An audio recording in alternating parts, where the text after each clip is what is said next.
and the Flame. Jose glanced at the moths every now and then, amazed by their movements around the flames and mindful of the task his mother had asked him to do. But it didn't take long for Mother to realize that her son was not paying attention to what she was reading. She then reached for another book and began to read the story. This is the story Jose's mother read to him. Once upon a time, there was a young moth who liked to fly near the oil lamps. When her mother saw how much her daughter enjoyed flying close to the flame, she warned her. The flame looks beautiful and inviting, dear daughter, but beware. It will destroy you before you can even come close to it. The mother moth continued. Stay away from things that are deceivingly beautiful. The young moth looked at her mother with puzzled eyes. How can something so beautiful be so bad? She wondered aloud. Follow my advice, dear daughter, the mother moth explained. Once, I too was tempted by the flame and my wings were almost burned. The young moth promised to follow her mother's advice.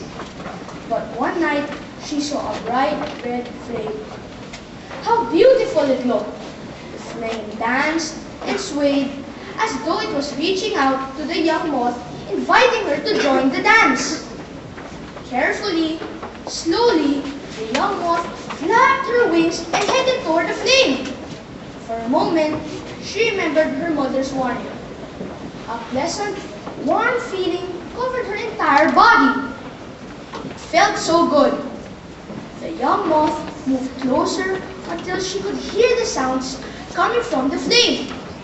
It's humming a merry tune, she exclaimed. How delightful! She moved closer. The flame by now loomed in front of her, and she was overwhelmed by the sight of it.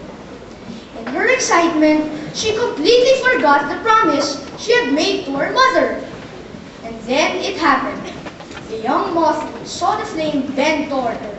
Mother! And that was the last word the young moth was able to say before the flame touched the tip of her wing and quickly spread over her entire body. Jose's mother gathered the books and reached for the oil lamp. Jose, she said, always remember this story.